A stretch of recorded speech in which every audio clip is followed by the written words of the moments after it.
What a greeting. Oh my god. Hello, our friends. Hello Was that to a little... all of our friends. Yeah, was that that was strong. That came in a little hot. It was very spiritual. It was very spiritual. Yeah. I don't know if I'm feeling spiritual, but I guess my body tells a different tale. Yeah. Well. Yeah, well, there we go. That's what it's Moving like on. to me. How you doing, everybody? We're trying this live. We're trying this live. I forgot. I didn't even report on the primary topic at hand. We're trying this live. I've been rearranging our mini studio, and I've been doing a lot of compulsive organizing of cordage. And this is the result. We're hoping that it helps us. It appears to be working.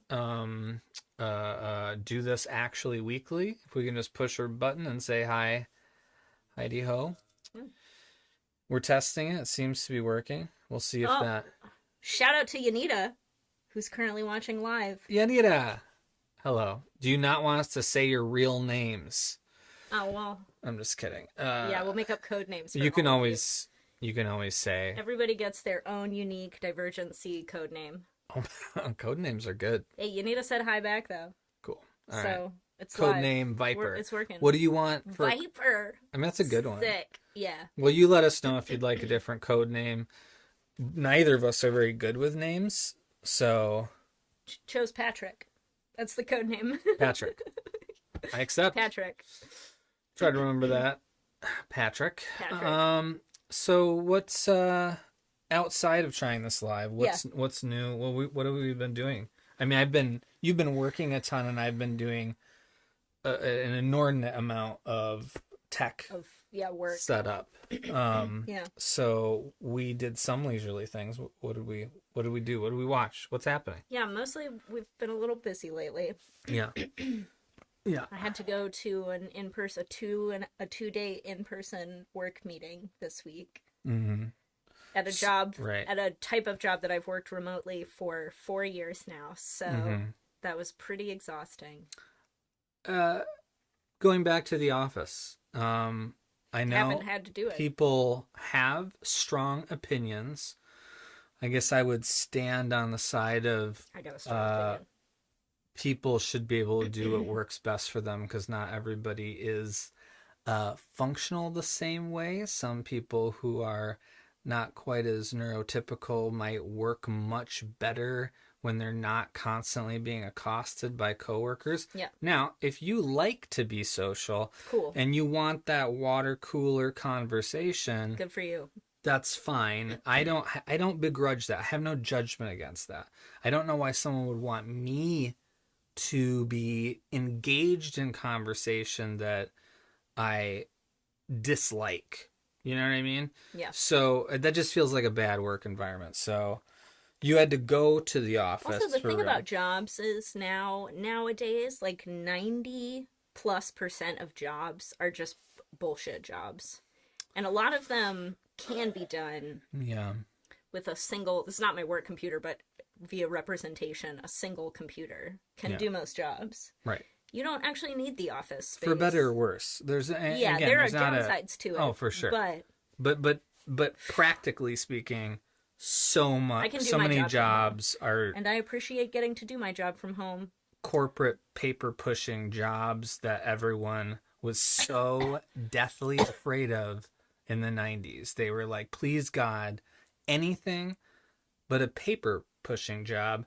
And then computers came along. Now everything's and then they just didn't realize that it's the same exact thing, just without the paper. We still digital paper now pushing. You push digital paper around to get paid in digital paper. Yeah. Gross. Ephemeral nonsense. Anyway, so we've been busy with that. So you're doing that. And then whenever she's gone, I'm like, I'll do a project that I know if she were present while I did it, it might be abrasive for her, because I will work on something this from man like will just record 10 a.m. everything until 10 p.m. to 10 p.m. He's insane. It's a type of insanity, but the office looks great. I mean, it right? does. I wish you could see it. Oh, I wish you could see it. We could probably put up a picture at some point. So the things we have to talk about this week are 4 things that we watched recently. Yeah, okay. Yeah. And it's a very funny array. Primarily because it's 1 TV show and then 3 movies that all start with the letter C. And it makes it seem like we're doing some sort of alphabetical experiment where we're like watching all our movies. Or inadvertently doing some sort of witchcraft, like a ritual. Yeah, but we're not. We're just picking dumb shit to watch. Right. So what do you want to talk about first?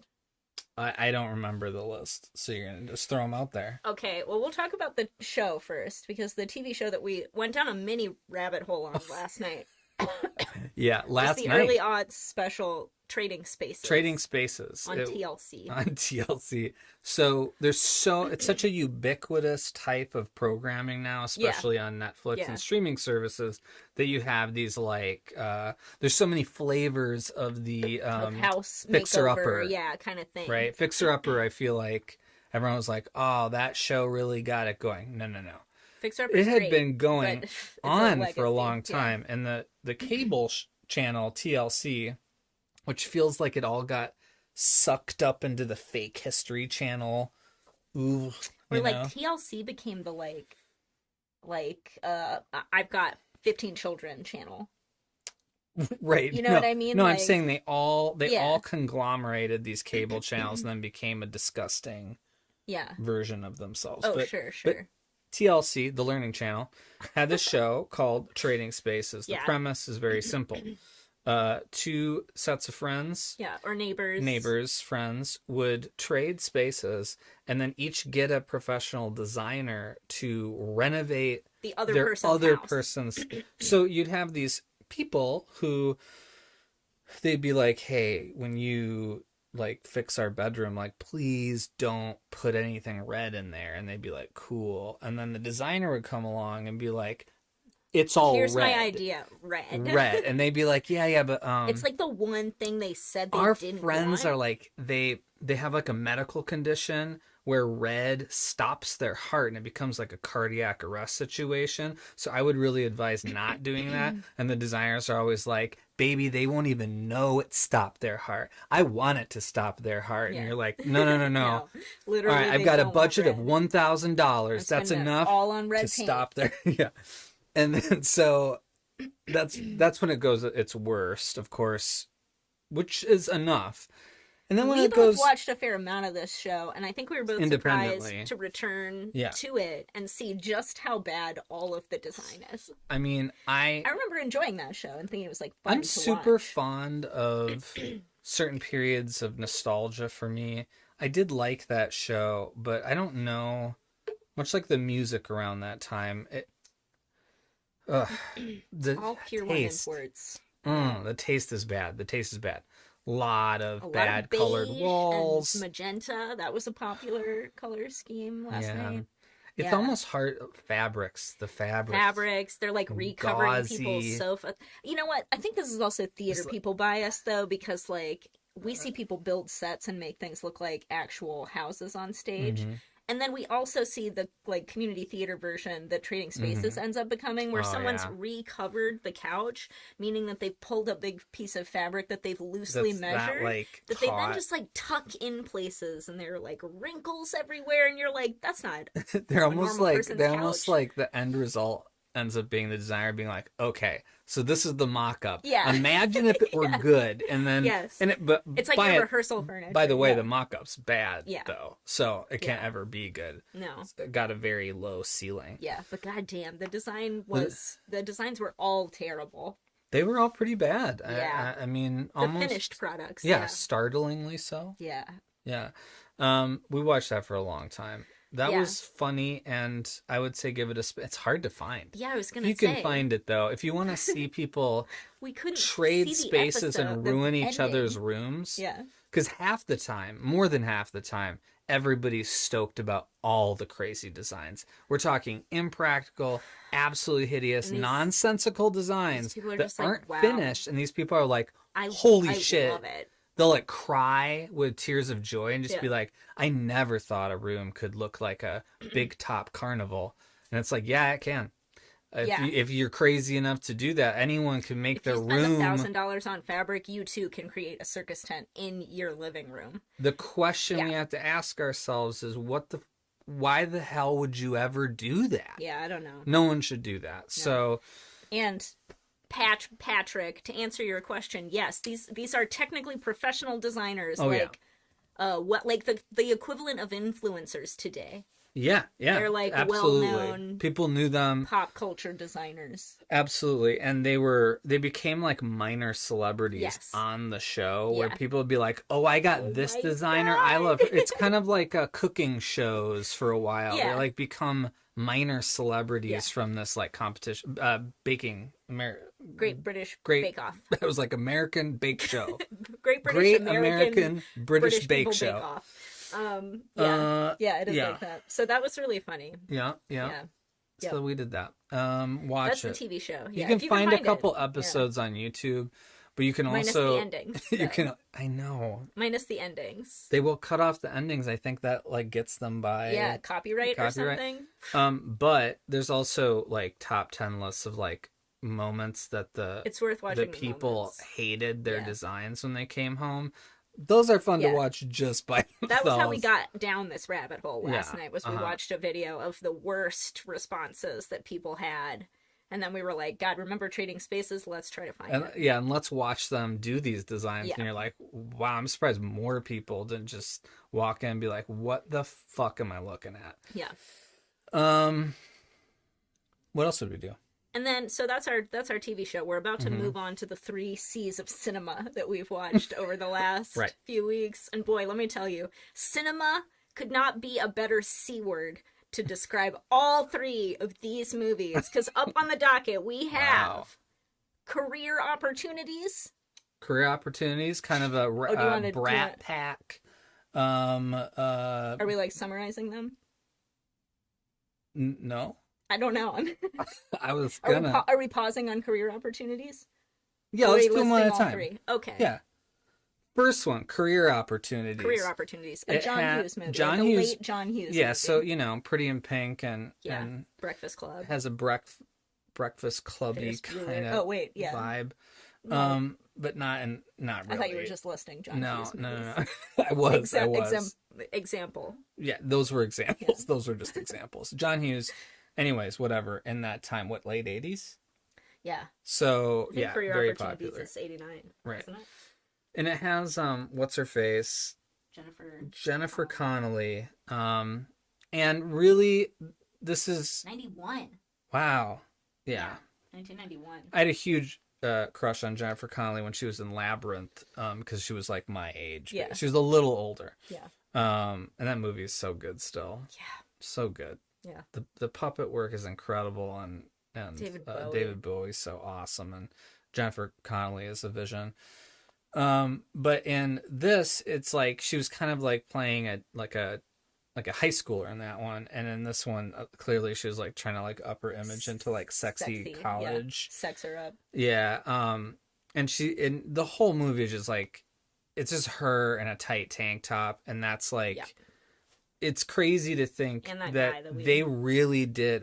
Who is that guy? I don't know. He's not. He's a Brat Pack guy, but I don't really know who he is.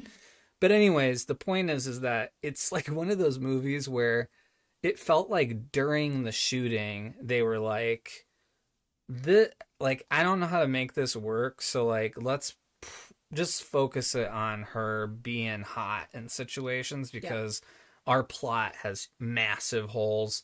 And some of those other John Hughes movies are so tight and like well told. It's a huge mess. It's like huge cluster. Yeah, Career Opportunities was really funny to me because it really felt like, you know how every famous person in their post midlife is like, you know what, I've done X and I'm really great at that, and so I'm just gonna move laterally over into Y field and just do that because I want to. We talk about like actors becoming writers, or like, you know, musicians becoming actors.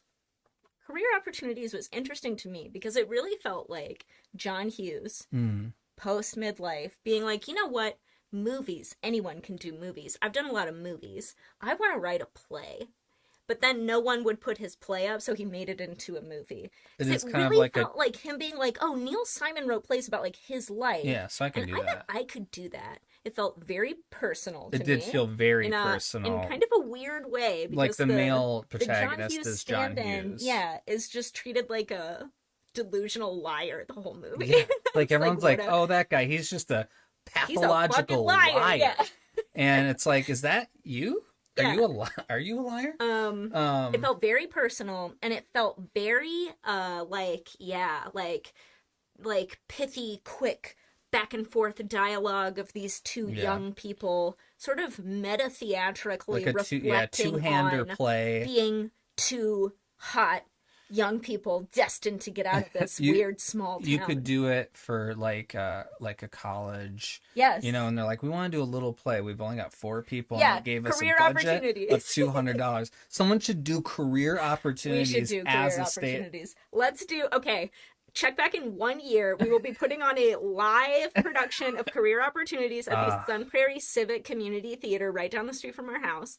We're doing it. We're doing it. Yeah, we're gonna do it. Tune back in for that one. Way too much work. That's what Career Opportunities felt like to me. That's fair. It was like a bad little play. Yeah, and the music, it was one of those movies where the music was supposed to be like compelling songs that you would like think Breakfast Club. Yes, like iconic songs. Music. Recognized 0 of the songs. They were just bad. Like absolutely none of them. So much of the charm of 80s and 90s movies was soundtracks, and they did use real music and amazing scoring, and like the music was such a and that's probably the old Hollywood and old theater roots of like the music being really forward in those old movies. So they were well done a lot of the time. So when there's a older movie with a bad soundtrack, you're like, are those old movies bad without their soundtracks? That's how important they are, because this one sucks.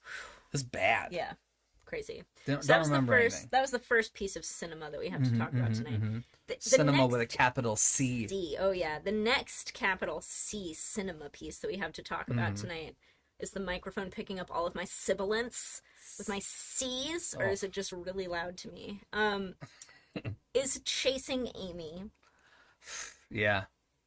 I had not seen this movie. Yeah. Until we watched it a week ago. So this isn't giving too much away, but we're working on our next episode, and there's this like Kevin Smith homage satire piece of it, and so we're watching these Kevin Smith movies again, and like Clerk has its charms, and you can actually see a young director in there, but the dialogue is the dialogue, and you have like Dogma, and you have what else, Mallrats. Anyways, so we watched Chasing Amy, the most I guess you'd call it like mainstream, controversial. Oh, controversial, sure. But yeah, mainstream. Yeah. One, and I mean, it. So the basic plot is this cartoonist falls in love with a gay woman. The straight male cartoonist falls in love with a gay woman. Yeah. Cartoonist. Yes. That's the plot. That's the plot. And to thicken the plot, his roommate, who is his illustrator, have been friends forever, is like hinted to be essentially actually in love with him. So it's like that felt so unsubstantial to the plot to me. Insubstantial. Like a joke it's not to be made occasionally. Like I wouldn't put that in the main plot description of the movie. Wow, really? Yeah. It felt like a total I feel like the Banky character's like compulsion to involve himself in every step of everything to be really pivotal to the whole way the movie feels like. Interesting. I know, but that might have just been like, it didn't feel that way to me. Huh. Live discourse. Live discourse. We haven't fully processed Chasing Amy. That's a lot. Anyways, it's one of those 90s movies that is rife with problematic good intentions, where somebody is like, I want to talk more openly about sexuality and the spectrum of sexuality and the difficulties that people have to endure when not presenting binary sexualities to like a general audience that is like pretty homophobic, I would say, in the, because where does it take place? Like in, because they're from Jersey. Yeah, they're in New York though. Anyways, most of it takes place in Jersey though. So again, because so many things were about social messages in the 90s, like that part was good. That's good. That's a good thing, right? Have these conversations. The problem is it just has all those handlings of things that are just immediately problematic and call into question the validity of the intent.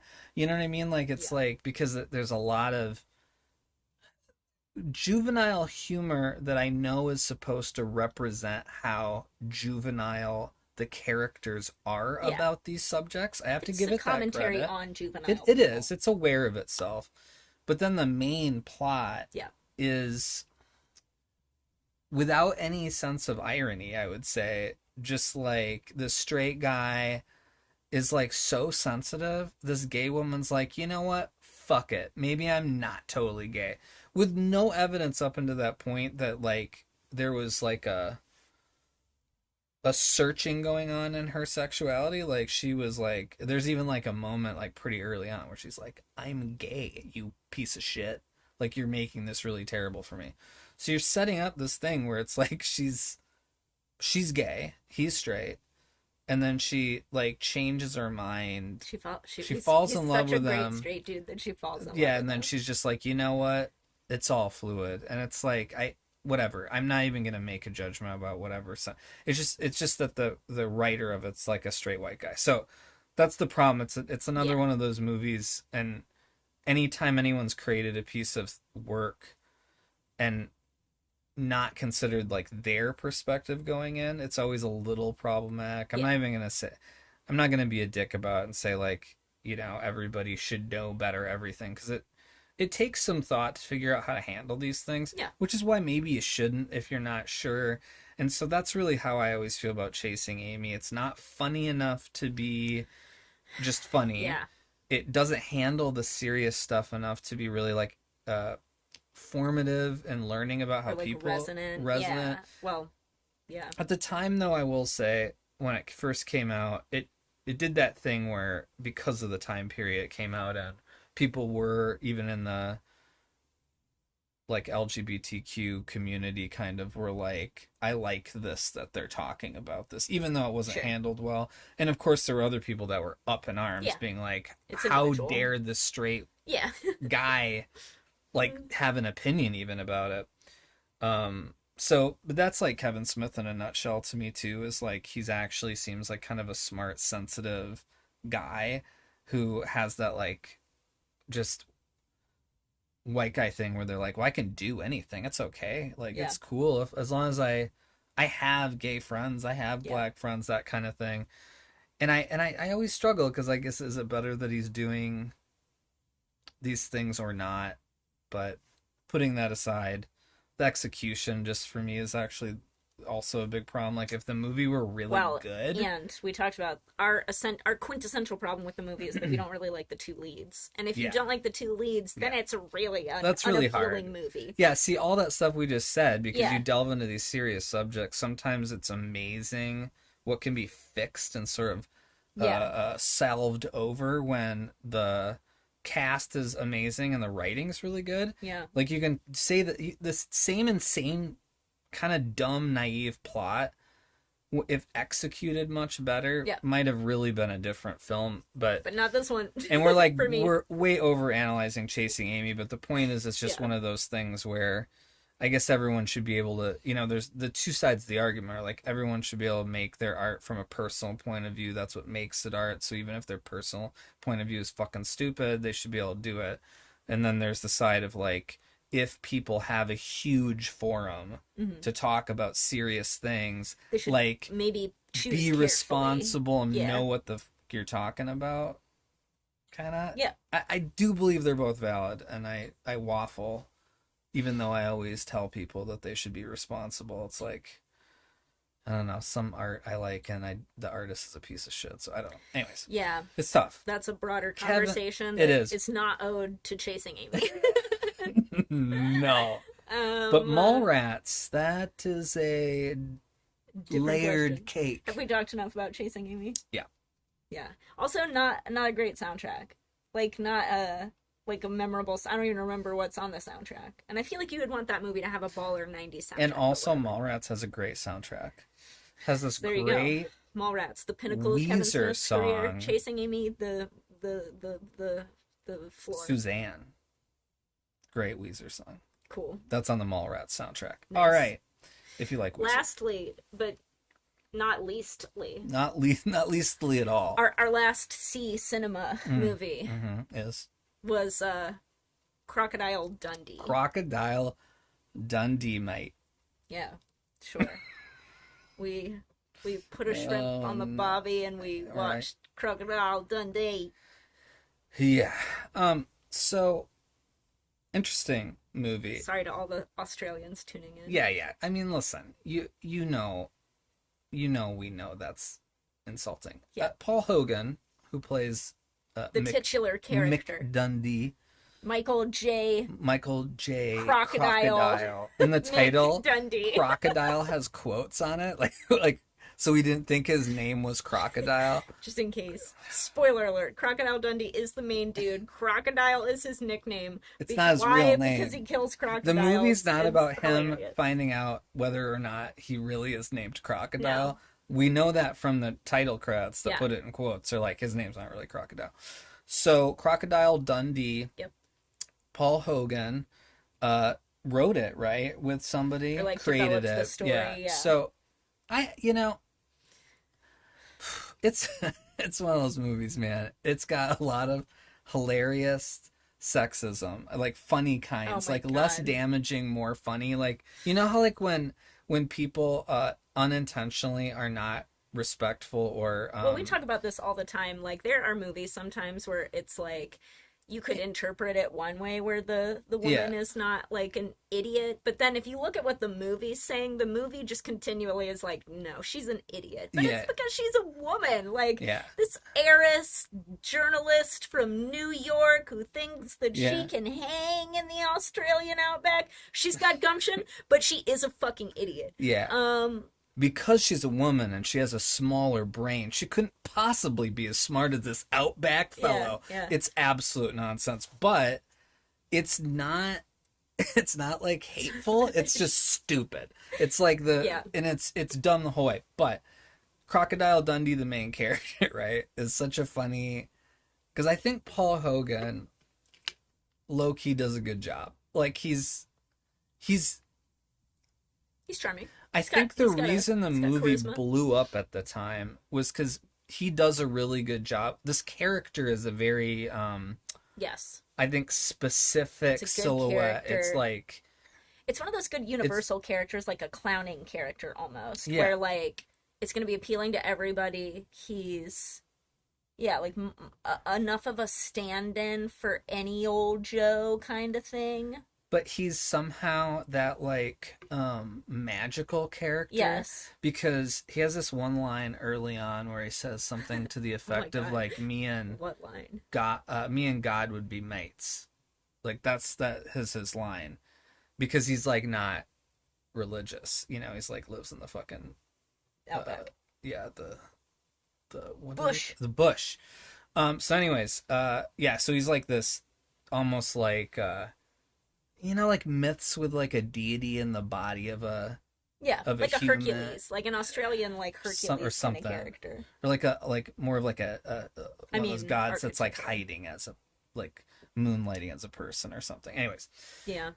There's a lot of like Tom Bombadil. Yes, that kind of thing. Sure, or like yeah, I was gonna say something about Dragonlance, but that would be a spoiler. So anyways, so he's an interesting character that holds up. There's some charming moments that are kind of iconic that have been like mimicked and sort of memed before memeing over and over again. So it has that. The music is fucking terrible. Paul Best, who did the original score. I'm sorry, man. We're like Paul Worst. It was so bad. Crazy score. And we don't usually bad scoring. Like there's a difference between like a not good score and like a forgettable one. This is a bad one. It sucks. Weird choices were made. The music was bad. All I could think about was that the movie must actually be okay because the score was so bad. It ruined moments. So I would wonder if that movie with a better score would be just like immediately better. Yeah. I feel like that goes without saying. But I think the look of it and everything, it feels like a movie, you know? It's like there's parts that are good, but ultimately it just ends up being kind of like a conflictless, like this guy with a big machete. It could have just been a fun character study about this character, because that's what's interesting about it. That is, yeah. But instead it ends up turning into like a Hollywood romance, it's not quite a kid's movie, but it's not quite an adult's movie, and it's not quite an action-adventure movie, but it's not quite a comedy. It's sort of like, it's just trying to be a blockbuster. But it was so popular, yeah. I mean, I think they hit that general audience fair. So many times, yeah. So anyways, that was pretty funny. Yep. I mean, if you want to watch a movie and not care about it, but like be amused, definitely amusing and engaging in moments. You don't have to watch it carefully. No. Which I do think that I enjoy. I don't love all entertainment turning towards this background thing. That actually really pisses me off. Mm-hmm. But if you're gonna do a movie that's not really about anything serious, make it Crocodile. That's fine. Like you can do that once in a while. I would like stuff that's about stuff to be much more tightly packaged, but I don't need this plot about an Australian. Yeah. How close do you think is Paul Hogan Crocodile Dundee? Like in real life, in real life. No. You don't think so? No. I mean, I would imagine he must have grown up sort of in that area, maybe like something a little more rural. Yeah. But I don't think he was like a crocodile poacher, you know? But maybe he was a crocodile poacher. No, it's just an actor. So some community theater actor in Australia. Everyone was like, "You're so good. You should go to Hollywood." And he's like, "I got a great idea for a movie. Yeah. I play this legendary poacher." No. Is he a poacher? That's unclear. This is him about, quote, "It's like the image the Americans have of us, so why not give them one?" Oh, that's funny. Yeah. And he wanted him to be like a folk hero. Yeah. Like an Australian folk hero. He called him a mythical outback Australian. There we go. Okay. We're on the same page. Yeah. That is what I got that from it. So So really, Crocodile Dundee's more about New York learning about Crocodile Dundee. I like to look at it that way. He has this moment where he punches. There's a lot of punching. A lot of punching. Like good old school stage combat punching where it's like a good sound effect. You know, it's like a fun punch. Doesn't feel like upsetting because it's too real. Yeah. No, like you're not. It's not like Born Identity where like we you're call like them hearing, One Punch Man. You know, he keeps punching people just, and immediately knocking them out, like, and they're like, ow. So that part's great. Yeah. If you like punching, but like funny punching. That's all I have to say about funny punching. Wrap it up. Put a bow on it. Yeah. Funny punching. And that's it. What's up next? No, that's it. That's everything. And also, the stream's been going for like 35 minutes now. Yeah, that's what streams do. Yeah. They go longer. Anything else? Really? That was the end of our list. That was the end of our list, yeah. Thinking about playing Atom Fall. Yeah, you are. I gotta finish Okami. Yeah, you're finishing Alchemy. We're probably gonna start streaming some games because I set it up to stream games down here, so that we could stream some games. We're going to. Do I need to say that again? Streaming. Something We're going to the Midwest Gaming Classic next weekend in Milwaukee, Wisconsin. Yep. So we're looking forward to that. Yeah, it's a big, you know, what do you call them? Convention. Games convention. That should be interesting. Gaming, streaming. We'll have a video about that. Yeah. And but we're just honestly working on this very long episode. Not long, hard. Next episode. Working on it. Setting up the environment to work on it. Preparing to work on it. No, we're in progress. We're in progress. Yeah, we've started on it. What are you working on? Yeah, tell us what you're working on. Join us. We're going to probably be doing this Friday evenings when no one's ever doing anything. Our goal is to like 7 p.m. 7 p.m. Central, 8 p.m. Eastern, 5 p.m. Pacific. Yeah, and we're thinking 6 p.m. Mountain Time. We just want to put it in a time period where no one can be here, and we're going to try. Like if you don't have anything else to do on Friday night, you can come hang out with us. So bring your questions there. Put them in the comments. Yeah. Give us your code names. Give us your code names. Make sure we gosh, to put your code that's name great. In there. This chat, please put your code name, your best code name, and we'll try to start making a list of followers' code names. That's going to be a very daunting task. I love lists though, so but she loves lists, so we'll do it anyways. All right. Anyway, that's it for this week. Yeah. Talk to us. Hope this actually worked. And go watch our full episodes if you haven't yet. Probably did though. Bye. Bye.